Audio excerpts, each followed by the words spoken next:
Season 1, Episode 13, the finale. And I'd say things still aren't that good. Looks like all the bad guys are winning, and all the good guys are set back. But Luke Cage is a bad man. Yes, but he's also a man arrested. Yeah. Again, but those are the most nice, federal, cops ever. Hey, you want to get some donuts on the way? And everything. I was surprised with how, oh, you don't want to be handcuffed? That's cool. There was very... Well, maybe they were smart enough to realize the futility of handcuffing Luke Cage. I guess if they've been paying attention, oh, okay, he's a super guy. Let's be cool with him and not... Seems like he's going on peaceably. So we had the big fight. Mm-hmm. How did you feel about the superhero fight? It was cool. It was kind of felt like a barroom brawl. Mm-hmm. You know, it was funny. They did the flashbacks with the boxing. You know, but they didn't seem real, boxy in their actual fight. Right, it was big haymaker swings. Yeah, a couple big guys just beating on each other. But it had some neat stuff. They, using the environment. That's what you want that from your superheroes. Crumpling cars and throwing motorcycles. And I found it hilarious that everyone just stood around them and watched, because they are throwing motorcycles and stuff. Yeah, but I guess everyone's like, they're aiming at each other. We're good. There's no crazy energy beams flying. Yeah, I guess so. And they aren't throwing cars or anything stuff. But yeah, I was surprised again. I don't know how that suit works. Yeah. It seemed like when he finally uppercutted them, that did it. It's kind of, I guess that's the same argument people have with the Iron Man suit. It's true, you have this cool armor suit that can't be broken, but if you're going 200 miles an hour and crash into something and stop instantly, you still get turned to mush on the inside. Concussive force should count for something. And, I guess when they got done, Dimeback was broken. Yeah, he's in a thing. And now it looks like they're going to turn him into another... Well, maybe. We'll see what they do. But I'm wondering if... Because this... I felt like it, okay, we're kind of wrapping stuff up, and then it felt like it unwrapped everything. And then it felt like it started to wrap up again, then it unwrapped again. Because you have Dimeback, who looks like he's going to have experiments done on him, right, to make him into something. You have Mariah, and she's... seems like she came out relatively unscathed. Shades is good. All the bad guys are fine. The only bad guy that got anything bad happen to him were the no-name second guys and Cottonmouth. Everyone else came out, seems like it's going to be okay in the end. Right, so Black Mariah and Shades are now a Harlem power couple, apparently. That was kind of a neat touch. They took down the Biggie and they put up the more surreal painting of a couple with crowns. So that was interesting. I was almost right. It seems like Matt Murdock probably will be involved next season if they pick up kind of right where they left off. Wait, because there's going to be... I'm trying to think of the order of the shows, right? There's going to be a Iron Fist. Right. And then there's going to be Defenders. Mm-hmm. Which means Luke Cage has to be, in theory, out by then. Oh, that's true. Unless that... that could be the beginning... maybe they're going to have a Defenders Assemble type thing where it's them working... because who knows how Iron Fist is going to end, right? Maybe they're going to have a whole thing of Matt Murdock having to go get Luke Cage and, resolve everything. Maybe that'll be the beginning, kind of the first couple episodes will be them going around collecting everybody and getting everything together. Or maybe that'll dovetail with the Iron Fist stuff somehow. Could be, yeah. Or maybe they're just going to do a thing where, we have the documents. It proves that he was framed. Yeah. You're sprung. Yeah, you're sprung. We don't need to go through that legal stuff. And It's just, they could begin with him getting out or coming back to Harlem again after an undetermined period of time. I really enjoyed this episode. Mm-hmm. I enjoyed the season overall. I had trouble telling time in this show, though. I don't know if this all took place over a period of 2 days or months. For the whole show? Yeah, for the whole show. How do you feel it went by? Yeah, I guess it's kind of hard to tell, but it had to have been weeks, I think. There were definitely changes from night to day multiple times. And there was travel to Georgia, And the one part I did have a hard time figuring out was he laid low for a little bit. and I couldn't really tell how much time was supposed to pass Yeah. there. That, So yeah, and that's what my thing is. Like I realize it's hard to show that stuff in shows unless someone says, you've been gone for 3 weeks yeah. or whatever. But stuff kept happening, and I'm like, has this been over a period of like a year? Has Mhm. this been like I'm trying to get an idea of, or has this been like 3 weeks that Yeah. all of this has happened in? So again, I think that's a phenomena of the all-in-one series. Like I think we watched this in segments, Mm-hmm. but I think a lot of people are binge watching it, Over a weekend or and two. so your brain's like continuity thing is going to be a lot different depending on how you watch it, um, which is interesting. I would love to see if like writers for Netflix or writers in general are kind of tackling that. Like people are going to feel differently binge watching something in terms of continuity and time, passage of time in a binge watch than they will in a series they watch once a week or something like that. And that's something I've noticed, and this is getting off of Luke Cage a little bit, but when I've watched other older shows, they talk about like, oh yeah, they had this great relationship and it lasted so long, but it's a period of like 3 episodes where that happens in, but there's probably a break in between those or something. Mm-hmm. So from the viewer standpoint, someone's had a relationship or someone's been away or something's happened in like a traditional run television show, and it takes place over at least 2, 3, 4 weeks, a month. Or maybe if it's in the middle of the season, maybe there's a 2 month gap or something, and it feels like it's a long period of time. Whereas if you watch them back to back, it's just no, they did this yesterday, and the next one's them showing up. There's no like feeling of time passing. So yeah, I think that's something they need to work on. Yeah, and hopefully they figure out ways to make it feel like that, especially for the binge type shows. right. So, in retrospect, not counting Luke Cage, who was your favorite character in this series? I would have said possibly Pops at the beginning, but he Yeah. wasn't in it very long. So I'm gonna go with Shades. I think is Yeah. my favorite character because I feel like he's had the most. Like he like even though he doesn't seem like he was the mastermind villain above everything, he's the one that seems like he was the only one playing the game to win and Mhm. not to get power. Like he in the end he has power and assumably money and stuff like that, but the whole time he was as the bad guy, he wasn't playing it to for like a personal Yeah, no thing. personal beef. He was the only one that was going, okay, I need to do this to succeed. I need to do this to succeed. Yeah. Whoa, that's crazy. I don't want to do that. Yeah. Okay, these people are, yeah. He's the only one that seemed to be kind of using his brain through the whole thing and not getting caught up in the, I want power. I want my name to be known. I want to live on forever, because of fame type of a thing. Because I liked him as a villain. Yeah, well, I gotta echo. I mean, Shades was definitely the coolest villain and one of the coolest characters in general.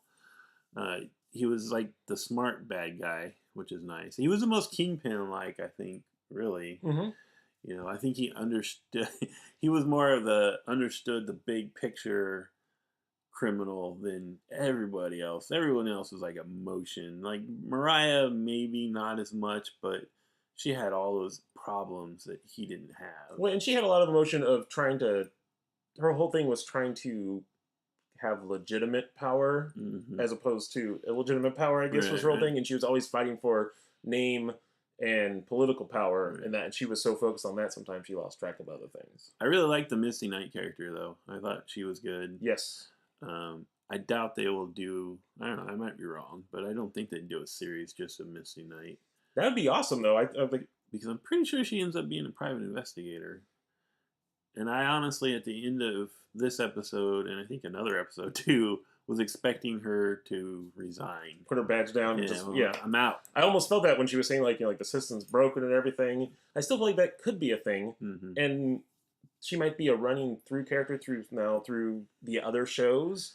But yeah, I think that it could be cool to see her as a spinoff, and it doesn't have to be Marvel related. Like, it doesn't have to be superhero related. Just as a character, she's cool. It'd be cool kind of a Agent Carter kind of thing. Yeah, or like I don't feel like I even need her to, like, just a police drama with her. I think would be, or a detective drama. Like, it doesn't even have to have superpowered stuff in it, or even that for me to like. I mean, I like the character enough, right? And she doesn't need that to function as a character. Whereas, like, if you take any of the other superhero characters, you take completely away the Marvel universe. They're just weird thing in the middle of I have to go real world. She is a real person, right? And yeah, I think she'd be good. And you could drop in other stuff. Like it'd be neat to see like a Daredevil season completely from her perspective or something Yeah, like that. That'd be an interesting way to do that it. would be cool. She might end up being the new Claire, like the new thread that ties things together and connects heroes and connects storylines. Because I feel like Claire now, they might reverse this, but I feel like Claire now is going to be more of a Luke Cage appearing She character. picked up she tear off thing for kung fu training. She did right before she the did. Iron Fist thing shows up. So. Yeah, so she'll be in that. I get it, but I feel like she's Luke Cage's future relationship, and so that would kind of mean she's probably more prominent in his series. I don't know, but it could be kind of cool to replace what she was doing for the whole universe with Misty Knight, or run parallel with. Because I mean, if Misty Knight stays a cop, a detective, then you have this whole thing of like you have the woman that can help everyone out medically and can do stuff off the books, and you have the person who's like the Commissioner Gordon, who's connected to everybody and can help stuff with the law. And it seems like they could do that, especially with what we keep calling Trinity. I don't know what the character's name is supposed to be. That the law firm, which I think is supposed to be connected to Iron Fist in general, but it seems like it'd be cool if they have more of this connective tissue stuff going between it all. That when they start doing future shows, it won't just be those characters. It's going to be almost like an ongoing series that's just flipping between which superhero is kind of dominating that storyline type of a thing. Because I wonder if like future after they do Defenders, I'm assuming they're going to go back and do. I mean, I know they're doing Punisher, right?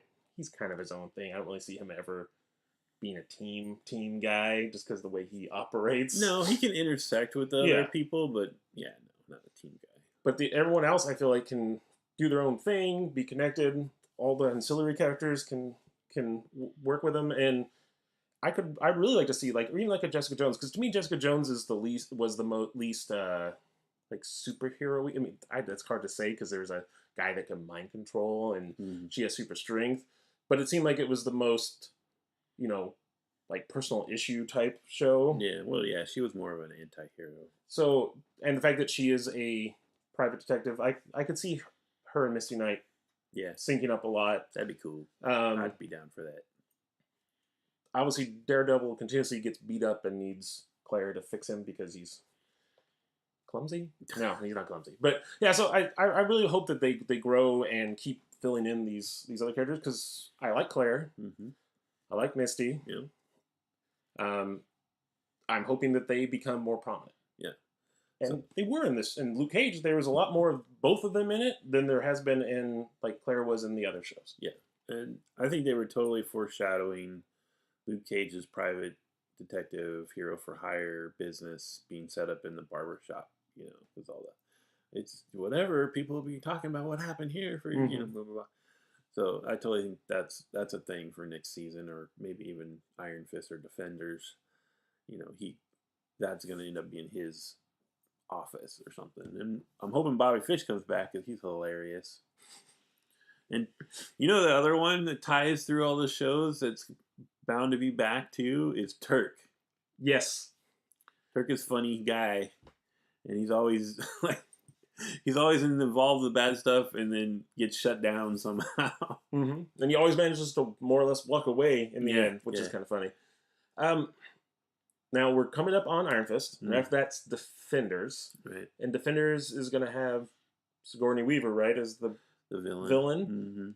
Do you think there's going to be an overall like tie together of everything? Because they have the Hand in Daredevil. There was no overarching that I could tell villain in Jessica Jones, right? I mean, there was the Purple Man. They resolved that. She killed him. Yeah. Luke Cage, he's dealing with these kind of crime syndicates, I think. So there could be people above them, and they get stuff from Hammer Industries and everything. So there could be more levels of that connecting. I'm wondering if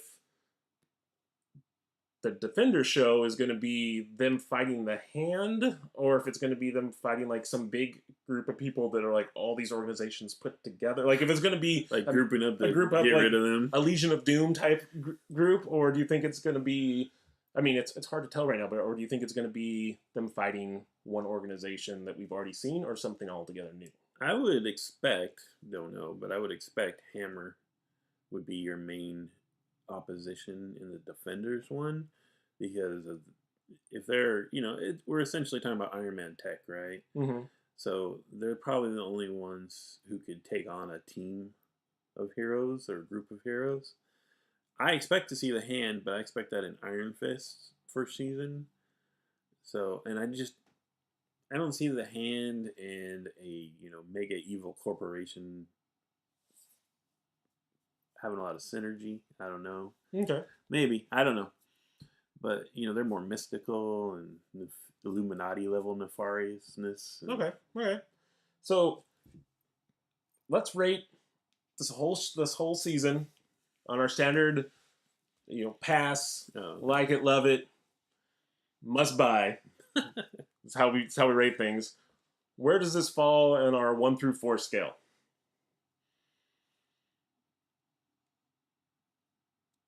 I'm gonna say love it. You say love it? Yeah, I mean, must buy is a weird descriptor because it's on Netflix, blah blah blah. But You have to get Netflix. but if must buy is the oh my gosh, buy this or watch this now, no, I'm gonna go love it. Like really enjoyed it.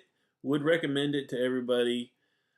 But I would almost look at it as where do I rank it amongst all the Marvel Netflix films? Then it's not number one. So I'm gonna go love it. Do you think it's worth getting a Netflix subscription for it? Is this the show that you're like, I don't really know what to do? Is Luke Cage the reason why you pay the $10 a month or $15 a month? Not by itself, but if you're talking about all the Marvel Netflix stuff, absolutely, that's a must buy as a group, as a package. Yeah.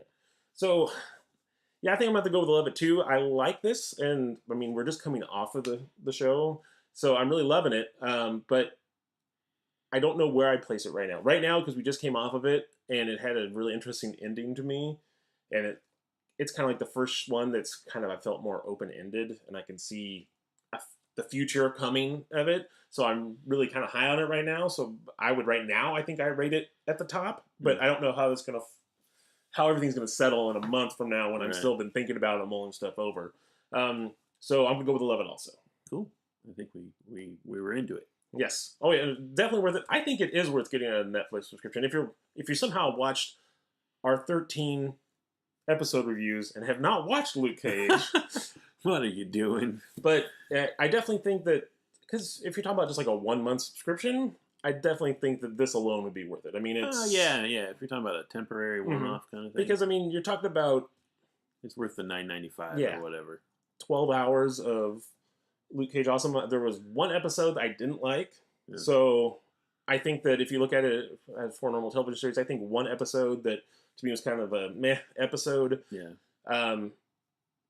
I think overall the series is very strong, and I look forward to where it's going to be going in the future and how it's going to tie into everything else. Yeah, me too, for sure. Well, I think that's our overall Luke Cage Season 1 review. Let us know in the comments below what you guys thought of the show. Don't forget to like, subscribe, do all that fun stuff. And as always, thanks for watching. Thanks, guys.